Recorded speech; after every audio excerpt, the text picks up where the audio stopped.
بسم اللہ الرحمن الرحیم۔ السلام علیکم۔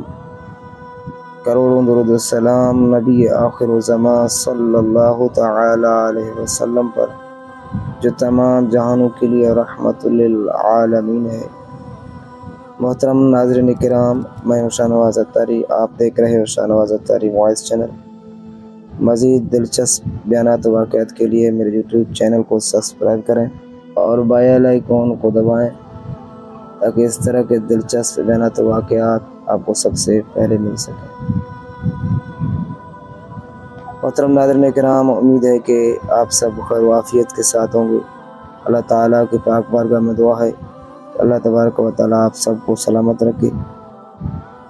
پیارے محترم ناظرین کرام، آج کا ہمارا یہ سٹوری دلچسپ بھی ہے، دل خراش بھی ہے اور ایمان افروز بھی ہے۔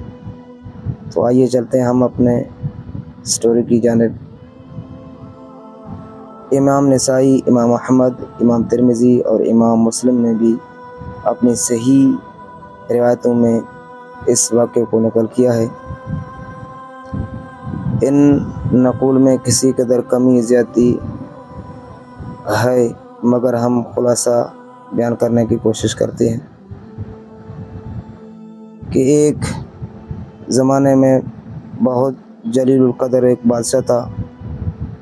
اس کے ہاں ایک کاہن یعنی جادوگر تھا جو اپنے فن میں کمال رکھتا تھا۔ اس کی سلطنت گویا اس کے جادو کے بل بوتے پر قائم تھی۔ بادشاہ کے دشمنوں کو وہ اپنے جادو کے زور سے ہلاک کر دیتا تھا، لڑنے جھگڑنے کی ضرورت ہی نہ پڑتی تھی۔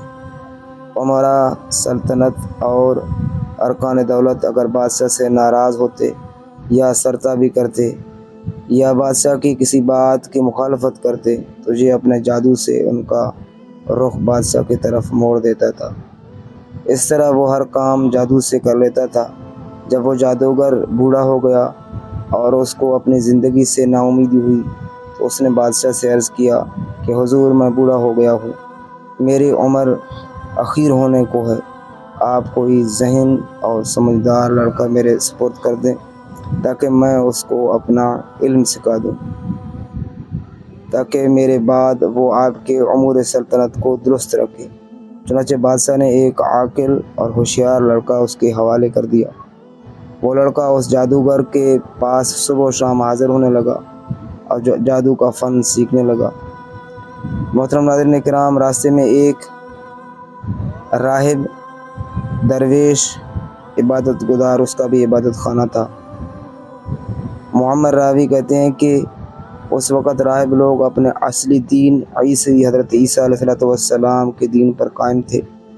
ایک دن اس لڑکے نے دیکھا کہ بہت سے لوگ عبادت خانے سے نکل رہے ہیں۔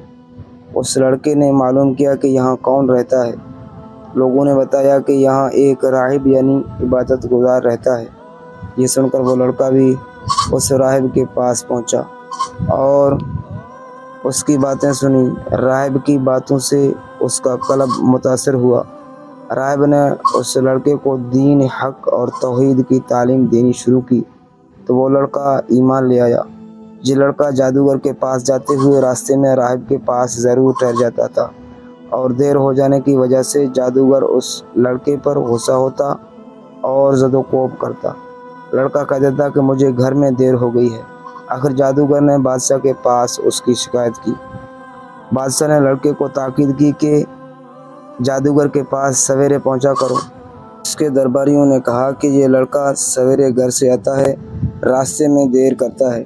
تو بادشاہ اور اس ساحروں نے یہ خیال کیا کہ کھیل میں لگ جاتا ہے، اس لیے دونوں نے لڑکے کو خوب تنبیہ کی، لیکن لڑکا درویش کے پاس جاتا رہا۔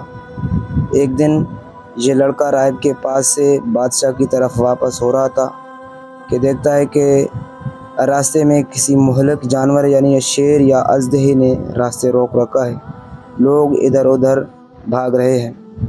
لڑکے نے دل میں خیال کیا کہ آج امتحان لیتا ہوں کہ راہب حق پر ہے یا ساحر یعنی جادوگر حق پر ہے۔ یہ خیال کر کے اس نے ایک پتھر اٹھایا اور یہ کہہ کر اٹھایا کہ اے خدا، اے پروردگار، اگر اس راہب کا مذہب حق ہے تو اس پتھر سے اس جانور کو ہلاک فرما، اور وہ پتھر اس کو مار دیا اور وہ جانور اس وقت فوراً ہلاک ہو گیا۔ لوگوں نے یہ واقعہ دیکھا تو کہنے لگے کہ اس کو جادوگری میں کمال حاصل ہو گیا ہے۔ لڑکے کی ہر طرف تعریف ہونے لگی اور اس کی خوب شہرت ہو گئی۔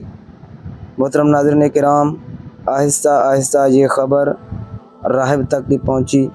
اس نے لڑکے کو تنہائی میں بلا کر کہا، بیٹا تجھ کو اللہ تعالیٰ نے بزرگی و کمال سے نوازا ہے۔ میں جانتا ہوں کہ تیرا مرتبہ بہت بلند ہوگا اور تو کسی آزمائش میں مبتلا ہوگا، لیکن یاد رکھنا میں بہت کمزور اور بوڑھا ہوں، کسی کو میرا پتہ نہ دینا۔ لڑکے سے قول و اقرار لے کر راہب مطمئن ہو گیا۔ ادھر راہب کی صحبت اور انجیل مقدس کی تلاوت و اتباع کی برکت سے حق تعالیٰ نے اس لڑکے کو ولایت عظمیٰ سے نوازا، یہاں تک کہ کوڑی، مادرزاد، نابینا اور لاعلاج مریض اس لڑکے کی دعا سے شفا یاب ہونے لگے۔ لڑکا خوب مشہور ہو گیا۔ اس شہرت کو سن کر اس بادشاہ کا نابینا مصاحب یعنی ایک اس کے پاس آیا اور خوب تحفے نذرانے پیش کر کے عرض کیا کہ مجھ پر بھی توجہ فرمائیے اور میری آنکھیں بھی اچھی کر دیجیے۔ لڑکے نے کہا کہ مجھے کوئی نذرانہ، ہدیہ، تحفے کی کوئی ضرورت نہیں اور شفا میرے ہاتھ میں نہیں ہے، شفا میرے رب پروردگار کی ہاتھ میں ہے۔ اگر آپ اللہ وحدہ لا شریک پر ایمان لائیں اور شرک و بت پرستی سے توبہ کر لیں تو میں اللہ سے دعا کروں گا کہ پروردگار عالم آپ کی بینائی واپس عطا فرما دیں گے۔ وہ اندھا اسی وقت مجلس میں مشرف با ایمان ہوا اور لڑکے نے دعا کی اور اس کی آنکھیں روشن ہو گئی۔ معمول کے مطابق جب یہ شخص بادشاہ کی مجلس میں حاضر ہوا تو بادشاہ کو اس کی بینائی پر تعجب ہوا۔ اس سے معلوم کیا کہ میری مملکت کے تمام معالج، تمام اطباء تیری آنکھ کے علاج سے عاجز ہو گئے تھے، آخر تجھ کو کس نے شفا دی؟ مصاحب نے کہا کہ میرے پروردگار نے اپنی قدرت سے مجھے بینائی عطا فرمائی ہے۔ بادشاہ نے کہا کہ میرے سوا بھلا تیری پروردگار کون ہے؟ مصاحب نے کہا کہ میرا اور آپ کا اور اس ساری کائنات کا پروردگار اللہ تبارک و تعالیٰ ہے، جس نے ساری مخلوق کو پیدا کیا۔ بادشاہ غضبناک ہوا اور اس مصاحب کو سخت سزا دی اور پوچھا کہ یہ عقیدہ تجھ کو کس نے سکھایا ہے؟ سختی سے گھبرا کر اس نے لڑکے کا نام بتایا۔ بادشاہ نے لڑکے کو بلایا اور کہا کہ تجھ کو میری پرورش اور میری جادوگر کے فیض سے یہ کمال حاصل ہوا ہے۔ لڑکے نے کہا کہ میرے اور آپ کے اور جادوگر کے ہاتھ میں شفا نہیں ہے، بلکہ شفا اللہ تبارک و تعالیٰ کی قدرت پر موقوف ہے۔ بادشاہ سخت ناراض ہوا اور اس کو کڑی سزا دلوائی اور کہا یہ لڑکا بہت غائب رہتا تھا، معلوم ہوتا ہے کہ یہ کسی جگہ جاتا تھا، وہاں اس کے خیالات بدل گئے۔ جادوگر نے بھی دربار میں حاضر ہو کر عرض کیا کہ یہ لڑکا مدت سے غائب ہے، میرے پاس نہیں آیا۔ بادشاہ نے کہا کہ اس سے سختی سے سخت سزا دو اور سختی سے اس سے پوچھ گچھ کرو کہ یہ مدت سے کہاں رہا اور کس کے پاس آتا جاتا رہا۔ جب سختی حد سے بڑھ گئی تو لڑکے نے مجبور ہو کر گوشہ نشین راہب کا نام بتا دیا۔ بادشاہ نے راہب کو گرفتار کر کے حاضر دربار کیا اور اس سے کہا کہ اگر تم اپنے دین سے نہ پھرے گا تو تجھ کو آرے سے چیر دیا جائے گا۔ راہب نے کہا کہ میں ہرگز اپنے دین برحق سے نہ پھروں گا اور جو مصیبت آئے گی اس پر میں صبر کروں گا۔ چنانچہ بادشاہ کے حکم سے اس راہب کو آرے سے چیر دیا گیا۔ پھر مصاحب بلا کر یہی کہا کہ مصاحب نے بھی دین برحق کو چھوڑنے سے انکار کر دیا اور اس کو بھی آرے سے چیر کر شہید کر دیا گیا۔ پھر لڑکے کو بلا کر سمجھایا کہ اگر تجھ کو زندگی محبوب ہے تو باز آ جا، ورنہ ان دونوں کے انجام دیکھ چکا ہے، تیرا حشر بھی یہی ہوگا۔ لڑکے نے بادشاہ کی بات ماننے سے انکار کر دیا تو بادشاہ نے چند آدمیوں کو حکم دیا کہ اس لڑکے کو پہاڑ کی چوٹی پر لے جاؤ اور اس کو خوب سمجھاؤ، اگر مان گیا تو اس کو بڑا مقام دوں گا اور اپنا مصاحب بنا لوں گا، اور اگر یہ باز نہ آئے پہاڑ کی چوٹی پر سے اس کو دھکیل دینا تاکہ اس کے عذاب پاش ہو جائیں۔ جب اس لڑکے کو پہاڑ پر لے گئے اور سمجھا دھمکا کر تو لڑکے نے اللہ تعالیٰ سے حفاظت کی دعا کی اسی وقت پہاڑ پر زلزلہ پیدا ہو گیا اور شاہی لوگ پہاڑ پر سے گر کر ہلاک ہو گئے۔ لڑکا بحفاظت گھر واپس آیا۔ بادشاہ نے پوچھا کہ وہ لوگ کہاں ہیں جو تجھ کو لے گئے تھے؟ لڑکے نے جواب دیا کہ میرے پروردگار نے ان کے شر سے میری حفاظت کی اور ان کو ہلاک کر دیا۔ بادشاہ نے دوسرے چند آدمیوں کو حکم دیا کہ اس لڑکے کو ایک کشتی میں سوار کر کے دریا میں لے جاؤ، یہ اپنے دین سے باز آئے تو بہتر، ورنہ دریا میں پھینک دو۔ چنانچہ وہ اس کو دریا میں لے گئے اور سمجھایا۔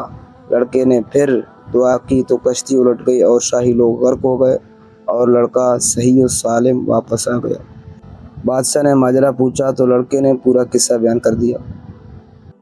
اس لڑکے نے کہا کہ اے بادشاہ، تو مجھے مار نہیں سکتا، ہاں تجھ کو میرا قتل ہی مقصود ہے تو اس کی تدبیر میں بتاتا ہوں، اگر وہ تدبیر اختیار کرے گا تو مجھ کو مار سکے گا۔ بادشاہ نے تدبیر پوچھی تو لڑکے نے کہا کہ اس شہر کے تمام لوگوں کو شہر سے باہر ایک میدان میں جمع کر لے اور مجھ کو سولی پر چڑھا کر ایک تیر اپنی ترکش سے نکال کر کلمہ بسم اللہ رب ھذا وہ تیر مجھے مارو تو میں مر جاؤں گا۔ بادشاہ نے یہی کیا تو تیر اس لڑکے کے کن پٹی پر لگا۔ اس لڑکے نے اپنا ہاتھ کن پٹی پر رکھ لیا اور یہ کہتا ہوا شہید ہو گیا کہ میں پروردگار عالم کے نام پر شہید ہو کر کامیاب ہو گیا۔ محترم ناظرین کرام، اس واقعے کو دیکھنے پر تمام لوگوں نے بآواز بلند کہا کہ آمنا برب ھذا غلام، آمنا برب ھذا غلام۔ یہ سن کر بادشاہ کے درباریوں نے کہا کہ آپ نے ان تینوں کو تو ہلاک کر دیا جو آپ کے مذہب کے خلاف تھے، مگر اب تو سب ہی لوگ آپ کے خلاف ہو گئے۔ یہ بات سن کر بادشاہ نہایت غضبناک ہوا اور شرمندگی سے چلا اٹھا اور خندقیں کھود کر اس میں آگ دہکانے کا حکم دیا۔ چنانچہ خندق میں آگ دہکائی گئی، اس کے کنارے پر اعیان سلطنت کرسیاں بچھا کر بیٹھ گئے اور سب کو حاضر ہونے کا حکم دیا اور کارندوں سے کہا کہ سب سے معلوم کرو جو اپنے دین سے نہ پھرے اس کو آگ میں ڈال دو۔ چنانچہ شاہی فرمان کے مطابق ایمان والوں کو آگ میں ڈالنا شروع کر دیا گیا، یہاں تک کہ ایک ایسی عورت کو بھی لایا گیا جس کے گود میں بچہ تھا۔ عورت کو جب آگ میں ڈالنے لگے تو وہ ہچکچائی۔ بادشاہ نے کہا کہ عورت کو رہنے دو، پہلے اس کے بچے کو آگ میں ڈال دو، شاید اس طرح وہ اپنے ایمان سے واپس ہو جائے۔ محترم ناظرین کرام، اس کے بچے کو آگ میں پھینک دیا گیا۔ بچے نے بلند آواز سے کہا کہ اماں جی آپ صبر کریں اور بلا گھبراہٹ بسم اللہ پڑھ کر آگ میں کود پڑیں، یہ آگ گل و گلزار بن جائے گا۔ عورت یہ سن کر بغیر کسی گھبراہٹ کے آگ میں کود گئی اور وہ آگ ایسی بھڑکی کہ اس نے بادشاہ اور اس کے مصاحبین کو، جو کہ کرسیوں پر بیٹھے مظلوموں کو جلنے کا تماشا دیکھ رہے تھے، سب کے سب کو جلا کر خاک کر دیا۔ محترم ناظرین کرام، حضرت ربیع بن انس رضی اللہ تعالیٰ عنہ فرماتے ہیں کہ اللہ تعالیٰ نے ان مسلمانوں کے آگ میں گرنے سے پہلے ہی ان کے روح قبض کر لی تھی، اس طرح ان کو اس آگ کی تکلیف سے اللہ تعالیٰ نے محفوظ رکھا۔ محمد بن اسحاق نے اس واقعے کو بہت تفصیل سے ذکر کیا ہے اور اس لڑکے کا نام عبداللہ بن طامر بتایا ہے، اور یہ بھی لکھا ہے کہ یہ واقعہ یمن کے شہر نجران میں پیش آیا تھا اور اس حادثے میں اس ظالم بادشاہ ذونواس نے تقریباً 20,000 آدمیوں کو آگ میں ڈال کر شہید کر دیا تھا۔ اس بارے میں دوسرے بھی اقوال ہیں۔ محمد اسحاق کی روایت میں یہ بھی ہے کہ یہ لڑکا عبداللہ بن طامر جس مقام پر مدفون تھا، حضرت عمر رضی اللہ تعالیٰ عنہ کے زمانہ خلافت میں اتفاق سے کسی ضرورت کے بنا پر وہ زمین کھودی گئی تو اس میں عبداللہ بن طامر کی لاش صحیح سالم اس طرح برآمد ہوئی کہ وہ بیٹھے ہوئے تھے اور اس کا ہاتھ اس کی کن پٹی پر رکھا ہوا تھا۔ کسی دیکھنے والے نے ان کا ہاتھ جگہ سے ہٹا دیا تو خون بہنے لگا، پھر وہ ہاتھ اس جگہ پر رکھ دیا گیا تو خون بند ہو گیا۔ عبداللہ بن طامر کے ہاتھ میں ایک انگوٹھی تھی جس پر اللہ ربی لکھا تھا۔ عامل یمن نے اس واقعے کی اطلاع فوراً حضرت عمر فاروق اعظم رضی اللہ تعالیٰ عنہ کو دی تو حضرت فاروق اعظم نے جواب میں لکھا کہ ان کو ان کے سابقہ حالت پر انگوٹھی سمیت دفن کرو۔ چنانچہ ایسا ہی کیا گیا۔ محترم ناظرین کرام، اس واقعے سے ہمیں یہ سبق ملتا ہے کہ ایمان پر جب استقامت کے ساتھ انسان ڈٹ جائے تو یقیناً اللہ تبارک و تعالیٰ کی مدد آتی ہے۔ لہذا وقتی آزمائشوں سے نہیں گھبرانا چاہیے، بلکہ ایمانی استقامت کا مظاہرہ کرنا چاہیے، چاہے اس کے لیے جان ہی کیوں نہ دینی پڑے۔ اللہ تعالیٰ اس واقعے سے سبق حاصل کر کے ایمان پر استقامت سے قائم رہنے کی توفیق عطا فرمائے۔